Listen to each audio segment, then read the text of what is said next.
ఎఫెసీ పత్రిక 5వ అధ్యాయము 15వ వచనం. దినములు చెడ్డవి గనుక మీరు సమయమును పోనీయక సద్వినియోగము చేసుకొనుచు అజ్ఞానుల వలె కాక జ్ఞానుల వలె నడుచుకొనున్నట్లు జాగ్రత్తగా చూచుకొనుడి. చాలు, కళ్ళు మూసుకొని చిన్న ప్రార్థన చేద్దాం. పరిశుద్ధమైన తండ్రి, ఘనమైన నా ప్రభువా, మీకే స్తుతులు స్తోత్రాలు కృతజ్ఞతలు మేము చెల్లిస్తూ ఉన్నాం.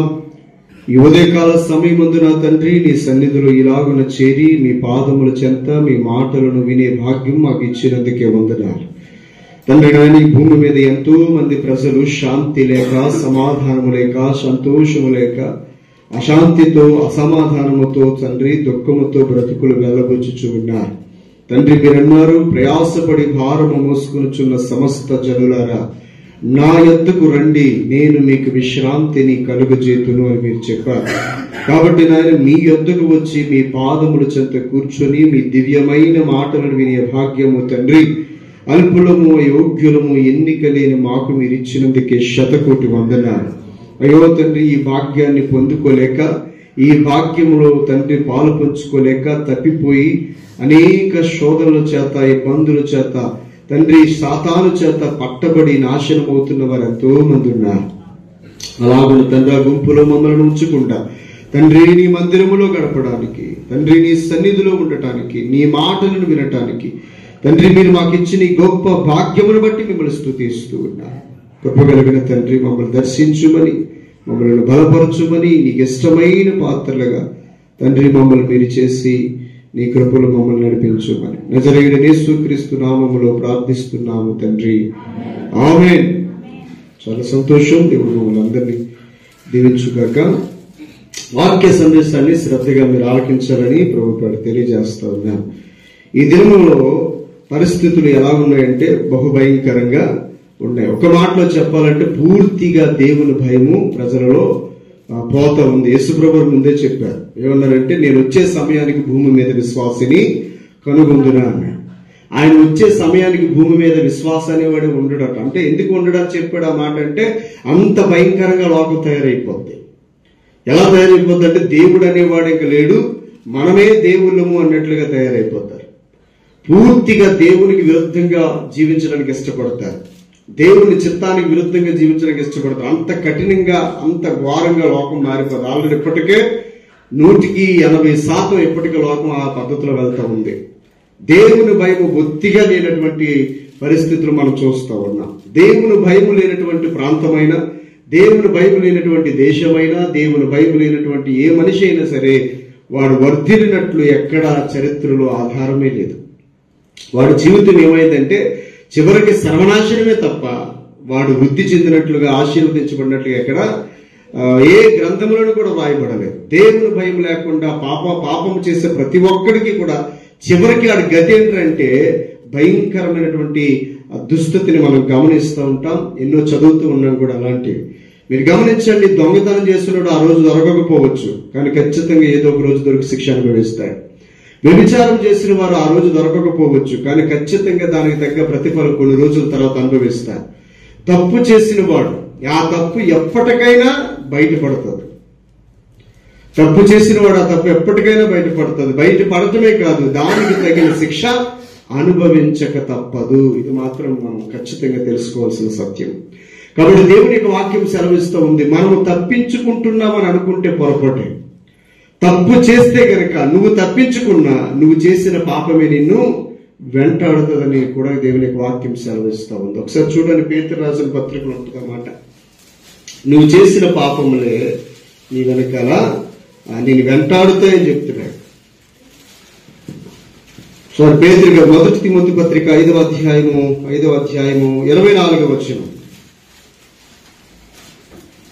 మొదటి తిమోతి 5వ అధ్యాయం 24.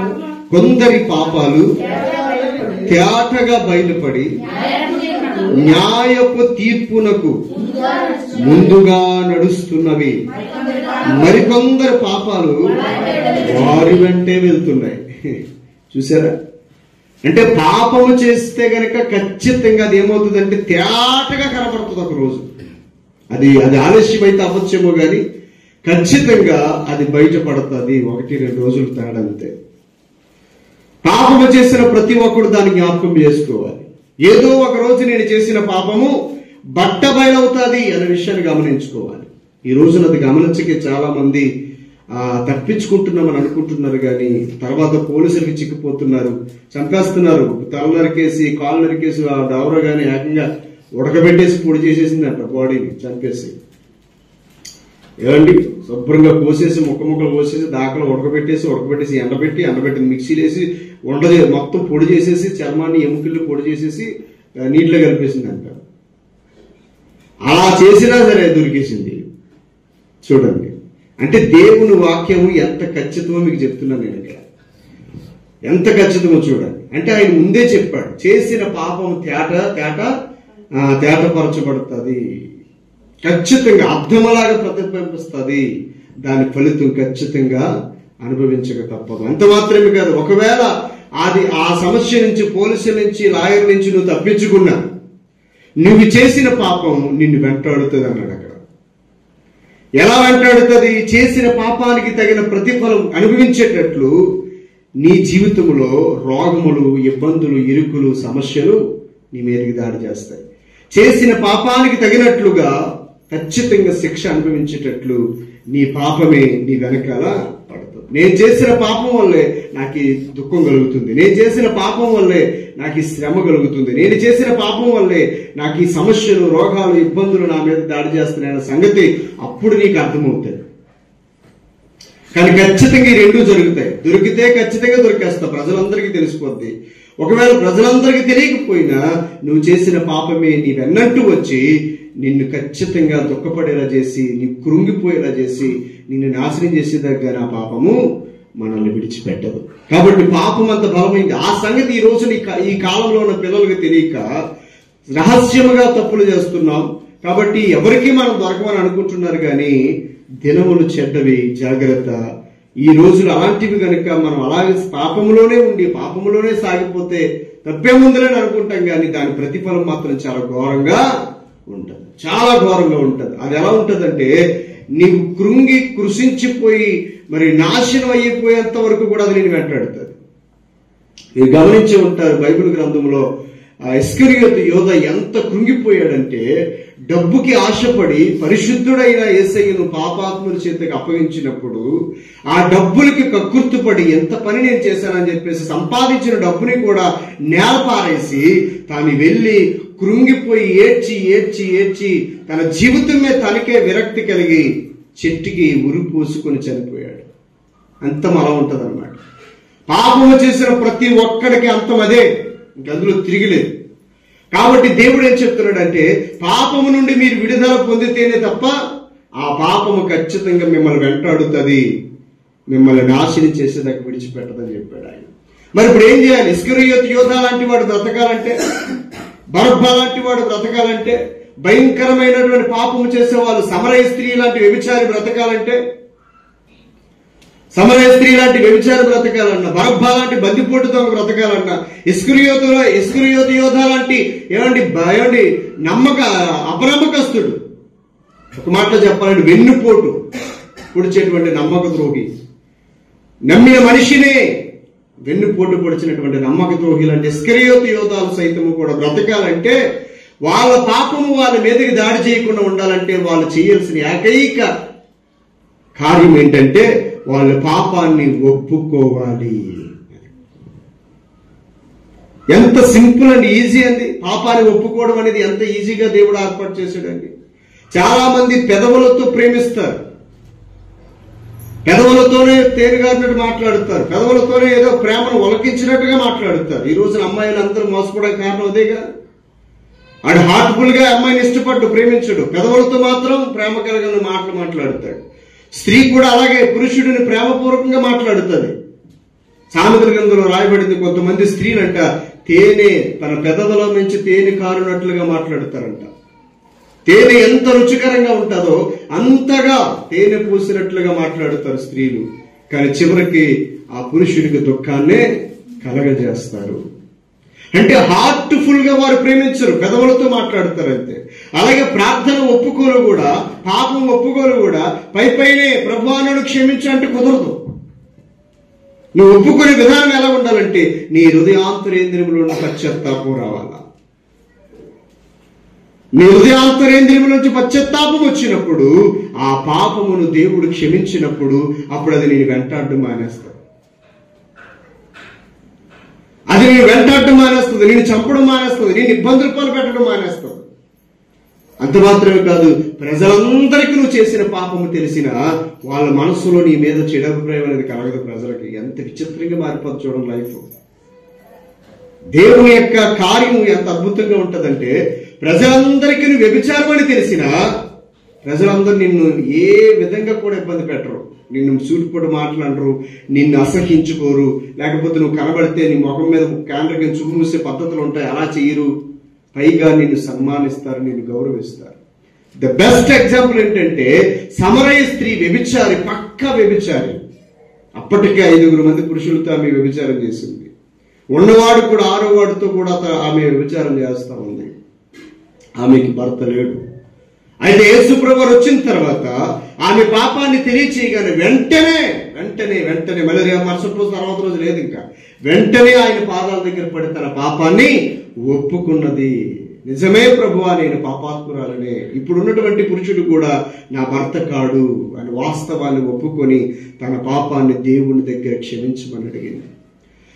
ఊరికి కనబడకుండా మిట్ట మధ్యాహ్నం టైంలో మంచినీళ్ళకి వచ్చి ఆమె ఊర్లో వారికి ఎవరికి కనబడకుండా, ఊర్లో ఎవరికి ఏ ప్రజలకి కనబడకుండా సీక్రెట్ గా తాను సింగిల్ గా వచ్చి నీళ్లు పట్టుకోవడానికి ఊరు ప్రజలకు సిగ్గుపడి, గ్రామస్తులకు సిగ్గుపడి, ప్రజలకు సిగ్గుపడి, పిల్లలకు సిగ్గుపడి, తన ముఖమును చూపించుకోలేక మిట్ట మధ్యాహ్నం పూట వచ్చి నీళ్ల కోసం వచ్చినటువంటి ఆమె ఈ రోజున ఊరు వాళ్ళందరికీ తన ముఖాన్ని తేటగా చూపించింది. ఊరు వాళ్ళందరూ కూడా ఇది వ్యభిచారి, దీని మాట ఎవడుంటాడో అనలేదండి. ఏమైందో ఏమో తెలియదు, మిరాకల్ అక్కడ ఆశ్చర్యకారి. ఏం జరిగిందో ఏదో మనకు తెలియదు, కానీ ఊరు వాళ్ళందరి మైండ్ సెట్ మార్చేశాడు దేవుడు. ఒకప్పుడు వ్యభిచారం చేస్తున్న సమరయ స్త్రీని చూసినట్లుగా ఇప్పుడు అవి చూడలేదు. మారిపోయి పశ్చాత్తాపడి పరిశుద్ధాలైనటువంటి సమరయ స్త్రీగా ఆ ఊరు వాళ్ళు చూడటం మనకు గమనిస్తాం. ఆన్ ది స్పాట్ లో మళ్ళీ అక్కడ ఎంత అద్భుతం అంటే నిజంగా. అంటే పాపం నీలో ఉన్నంతసేపు ఆ గ్రామ ప్రజలకు నువ్వు దెయ్యంలాగే కనపడతావు, నీ ఇంట్లో ఉన్న వాళ్ళందరికీ నువ్వు దురాత్మలాగే కనపడతావు. పాపము ఎప్పుడైతే నీలోంచి బయటికి పోయిందో నీ ఇంటిలో నువ్వు దేవతలా కనబడతావు, ఊరు వాళ్ళకి దేవుళ్ళలాగా దేవతలా కనబడతావు.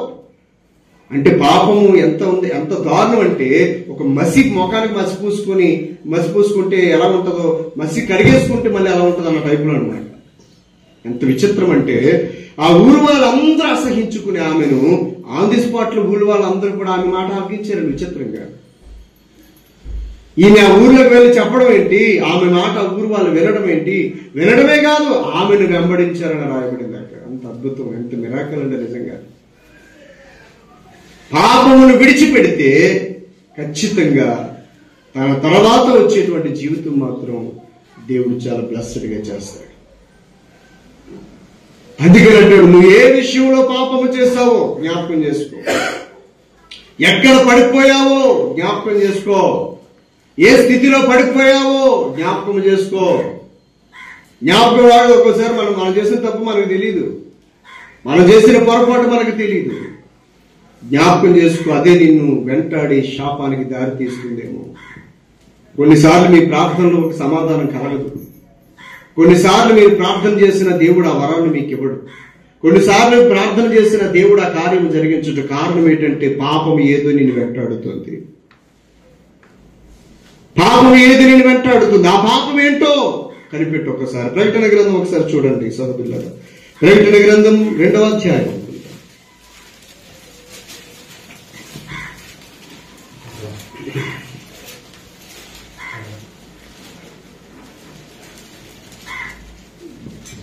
2వ అధ్యాయం, ప్రకటన గ్రంథం 2వ అధ్యాయం 5వ వచనం చదవండి. 4వ వచనం కూడా చదవండి. మొదట నీకున్న ప్రేమను నీవు వదిలితివని నేను నీ మీద తప్పు ఒకటి మోపవలసి ఉన్నది. నీవు ఏ స్థితిలో నుండి పడిపోయావో అది నీవు జ్ఞాపకము చేసుకొని మారు మనసు పొంది, మారు మనసు పొందితేనే సరి, లేకపోతే నేను నీ యొద్దకు వచ్చి నీ దీపస్తంభము నీ యొద్ద నుండి తీసివేస్తానన్నాడు. చూసారా? మారు మనసు పొందితేనే సరి, లేకపోతే నీ దగ్గర దీపస్తంభం అంటే ఏంటి? ప్రాణం. నువ్వు ఏ స్థితిలో పడిపోయావో జ్ఞాపకం చేసుకో అంటున్నాడు. అంటే చూడండి ఎంత ఖచ్చితంగా దేవుడు మాట్లాడుతున్నాడు. జ్ఞాపకం ఉండదు ఒక్కోసారి మనకి. మనం చేసిన పొరపాటు మనకి జ్ఞాపకం ఉండదు. మనం చేసేది కరెక్టే అనుకుని మనం వెళ్ళిపోతూ ఉంటాం. సహోదరులారా, దేవుడు ఈరోజు నీతో మాట్లాడుతున్నాడు. శ్రద్ధగా అంగీకరించి మాటలు. దేవుడు మనతో మాట్లాడుతున్నప్పుడు దాన్ని సరి చేసుకోవడానికి ప్రయత్నం చేయాలి. సరి చేసుకోలేదంటే అర్థం ఏంటంటే మన ప్రాణం పోవడానికి చాలా దగ్గరగా మనం ఉన్నామని అర్థం. అవమానాలకి, నిందలకి మనం దగ్గరగా ఉన్నామని అర్థం. సమస్యలకు, సుడిగుండాలకి, రోగాలకి అతి శీఘ్రంగా దగ్గరికి వెళ్తున్నామని అర్థం. నువ్వు మారు మనసు పొందకపోతే ఏ స్థితిలో నువ్వు పడిపోయావో, ఎక్కడ నీవు పడిపోయావో ఒక్కసారి నీవు జ్ఞాపకం చేసుకో. లేకపోతే భయంకరమైన సమస్య నువ్వు అనుభవిస్తావు. నీ దీపస్తంభాన్ని నీ దగ్గర నుంచి నేను తీసివేస్తానని చెప్పేసి అన్నాడు. సహోదరులు, మరొక మాట మీరు చూడండి. 3వ అధ్యాయం అదే అధ్యాయం ప్రకటన గ్రంథం 3వ అధ్యాయము 1వ వచనం చదివితే 7 నక్షత్రములను దేవుని 7 ఆత్మలను గలవాడు చెప్పు సంగతులు ఏమనగా, నీ క్రియలను నేను ఎరుగుదును. ఏమనగా, జీవించుచున్నావన్న పేరు మాత్రం ఉన్నది గాని నీవు మృతుడవే. చూసారా? ఈ రోజున ప్రజలందరూ అలాగే ఉన్నారు. ఈ రోజున ప్రజలంటే లోకం విషయంలో మాట్లాడట్లేదు. క్రైస్తవులందరూ అలాగే తయారవుతున్నారు. క్రైస్తవ సమాచారాన్ని అలాగే ఉన్నాయి. ఈ మాట అన్నందుకు దేవుడు నన్ను క్షమించును గాక. సేవకులు సైతం కూడా అలాగే ఉన్నారు. జీవించుచున్నావన్న పేరు మాత్రమే నీకుంది, కానీ నీవు ఏ స్థితిలో ఉన్నావంట? చచ్చిన స్థితిలో ఉన్నావు. రేపు మాపు నువ్వు చనిపోతావు. కాబట్టి ఎందుకంటే నువ్వు ఏ స్థితిలో పడిపోయావో జ్ఞాపకం చేసుకో, లేకపోతే అది నీ వెనకాల నిన్ను వెంటాడుతూ వస్తుంది. అయితే దేవుడు క్రైస్తవులకు ఇచ్చిన గొప్ప ఆధిక్యత ఏంటంటే ఆయన సన్నిధిలో క్షమాపణ అడిగే భాగ్యం దేవుడు మనకిచ్చాడు. ఆయన సన్నిధిలో క్షమాపణ అడిగే భాగ్యం. అది కూడా ఎలా అడగాల? పై పెదవులతో అడిగితే కుదరదు. ఆంతరేంద్రియములో నుంచి రావాలా పశ్చాత్తాపం. నీకు నువ్వు చేసిన పాపానికి పశ్చాత్తాపడుతున్నప్పుడు కళ్ళంటే ఖచ్చితంగా నీళ్ళు చుక్క రావాలి. అలా నీళ్ళు చుక్క రాలేదంటే, ఒక్క కన్నీటి బొట్టని రాలేదంటే నీవు నీ పాపానికి పశ్చాత్తాపము పడలేదని అర్థమైపోతుంది. అక్కడ ప్రాయశ్చిత్తార్థ పండుగలో దేవుడు చెప్పాడు, నువ్వు కన్నీరు కారిచి ప్రార్థన చేస్తేనే నీ పాపానికి విడుదల. ఒకవేళ నువ్వు కన్నీరు కార్చకపోతే అర్థం ఏంటంటే నువ్వు నటిస్తున్నావు తప్ప నిజంగా పశ్చాత్తాపడలేదు. నువ్వు నటిస్తున్నావు తప్ప నిజంగా పశ్చాత్తాపడట్లేదు. కొంత విచిత్రం ఏంటంటే కొంతమంది ఆడవాళ్ళకి నటనలో కూడా కన్నీళ్ళు వచ్చేస్తాయి. అని నటించినప్పుడు కూడా కన్నీళ్ళు వచ్చేస్తాయి. ఆటోమేటిక్గా మనం నిజంగానే ఏడుస్తుందేమో అనుకుంటాం. మనం అదొక టాలెంట్ అండి. అలాగా కొంతమంది ఆడవాళ్ళకి, అందరికీ రాదు కదా, కొంతమందికి ఆడవాళ్ళకి వస్తుంది. అలా నటించి ఏడ్చే వాళ్ళని కొంతమంది బుక్ చేసుకుంటారు సవాళ్ళ దగ్గర ఆడటానికి. తెలిసే సంగతి మీకు. ఇప్పటికి కూడా డబ్బులు ఇచ్చి ఏడ్చేవాళ్ళు ఎవరో లేకపోతే వాళ్ళు బుక్ చేయించుకొస్తారు. శవాల దగ్గర ఏడ్చేవాళ్ళు వాళ్ళు డబ్బులు ఇస్తారు. 10,000 20,000 బ్యానర్ బుక్ చేసుకున్నట్టే. ఆడవాళ్ళు 6-7 ఉంటారు, వాళ్ళు బుక్ చేసుకుంటారు. వాళ్ళు వచ్చి ఆ శవాల దగ్గర ముందు కూర్చొని ఏడుస్తారు అనమాట. మనం ఎలా ఏడుస్తామో, చచ్చిపోతే భక్తులు ఎలా ఏడుతారు అలా ఏడుతారు, రోధిస్తూ ఉంటారు. ఎందుకంటే చచ్చిపోయిన దగ్గర ఏ వినపడాలా? రోదన వినపడాలన్నమాట. చనిపోయిన దగ్గర మనం విందులు చేసామనుకోండి, ఏమనుకుంటాడు? ఆ చచ్చిపోయిన మనిషిని మనం చంపేసాం అనుకుని పోలీసులు తీసిపోతారు. ఒక మనిషి చనిపోతే ఆ మనిషి చనిపోయిన దగ్గర రోదన వినపడతారు. ఆ రోదన వినపడడానికి కుటుంబ సభ్యులు కూడా ఆడట్లేదు. ఇప్పుడు వాళ్ళకి ఏడుపు రావట్లేదు. లోకం అంత కఠినంగా తయారైపోయింది. సొంత తల్లిదండ్రులు పిల్లలు ప్రేమించలేకపోతున్నారు. ఏమండి, 9 మాసాలు పెంచి పెద్ద చేసి ప్రయోజకులు చేసిన అమ్మను, నాన్నను ఎలా మర్చిపోతారండి? మనం యవ్వన ప్రాయానికి రావడానికి కాదు. చిన్నప్పుడు నీ ముడ్డి గడిగింది తల్లి, చిన్నప్పుడు నువ్వు పాస్ పోస్తే నీ బట్టలు ఉతికింది, నీ ఒళ్ళు శుభ్రపరిచింది, నీకు పాలిచ్చింది, నేను ప్రయోజకం చేసింది, ఏ కీడు తగలకుండా, ఏ సమస్య రాకుండా పెంచి పాలిచ్చి పెద్ద చేసి ప్రయోజకం చేస్తే ఎలా మర్చిపోతారని పిల్లలు తల్లిదండ్రులు నాకు అర్థం కాదు. ఇంతకంటే దారుణమైనటువంటి పరిస్థితి మరొకటి ఉండదు అన్నమాట. ఏ పిల్లలైనా తల్లిని తండ్రిని సన్మానించాలి, గౌరవించాలి, అమ్మాను పిలవాలి, నాన్నగారు అని పిలవాలి, రెస్పెక్ట్ ఇవ్వాలి.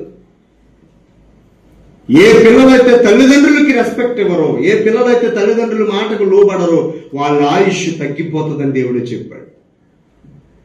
అలాంటి ఎంతో కాలం బ్రతకరు. తల్లిదండ్రులకు లోబడిన పిల్లల యొక్క ఆయుష్ ఏమైపోతుందంటే తగ్గిపోతుంది. అదే మాట ఆయన చెప్తున్నాడు, నీ తల్లిదండ్రులను సన్మానిస్తే ఏమవుతావంట? దీర్ఘాయుష్మంతుడు అవుతావు. అంటే అర్థం ఏంటి? నీ తల్లిదండ్రులను సన్మానిస్తే నువ్వు దీర్ఘాయుష్మంతుడు అవుతావు.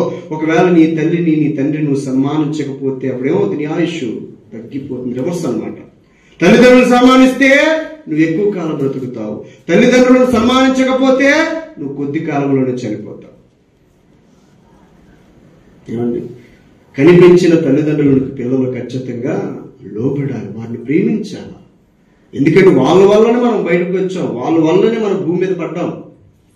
కాబట్టి వాళ్ళని గౌరవించవలసిన బాధ్యత మనందరి మీద ఉంది సహోదరులు. ఎందుకు ఈ మాట నేను సెలవిస్తున్నానంటే దేవుని యొక్క వాక్యాన్ని శ్రద్ధగా మీరు అర్థం చేసుకోగలిగితే మీరు నటించకూడదు. తల్లిదండ్రులు ప్రేమించినట్టు నటించడం. కొంతమంది పిల్లలు ఉంటారండి, ఎంత తెలివైన అంటే డబ్బుల కోసం అప్పుడు దాకా అమ్మ ముద్దు పెట్టదు, అమ్మకు ముద్దు పెట్టదు. డబ్బు కావాల్సి వచ్చినప్పుడే ఇలా అమ్మ దగ్గరికి వెళ్ళి బొక్కకు ముద్దెట్టి గట్టిగా కౌగులించేసుకుని I love you mummy, I love you daddy అంటారు కొడుకులు కూడా. మనం పొంగిపోతాం అంటే అలాగే సరే. ఏమండి? వెంటనే వాళ్ళు ఏమంటారంటే బొక్క పట్టుకొని డాడీ లేకపోతే మమ్మీ నాకు 1000 రూపాయలు కావాలి ప్లీజ్ అంటారు. ఏమండి? డబ్బుల కోసం నటిస్తున్నారు. ఎంత దారుణం అండి. ఏదండి నిజమైన ప్రేమ కుటుంబంలో? నిజమైన ప్రేమ ఉందంటారా? అందుకని వాళ్ళ ఆయుష్ అత్తాయుష్గానే అయిపోతుంది. వాళ్ళు నాశనం అయిపోతున్నారు, నటించే వాళ్ళు నాశనం అయిపోతారు. బైబిల్ గ్రంథంలో మాట దేవుడు సెలవిస్తున్నాడు, యథార్థంగా కనుక ప్రవర్తిస్తే ఆ మనిషికి దేవుడు మేలు చేయకుండా ఉండలేడంట. యథార్థంగా ప్రవర్తిస్తే ఆ మనిషికి ఖచ్చితంగా దేవుడు మేలు చేస్తాడు. చూడండి సహోదరులారా, ఆ మాట కూడా మీకు తెలియజేస్తాను. కీర్తన గ్రంథం 81వ కీర్తన అనుకుంటా. చూడండి ఒకసారి. కీర్తన గ్రంథం సహోదరులారా గమనించాలి, శ్రద్ధగా దేవుని మాటలు ఆలకించాలి.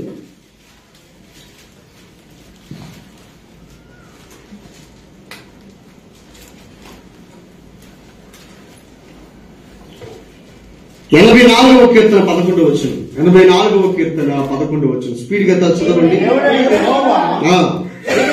సూర్యుడు కేడువై ఉన్నాడు,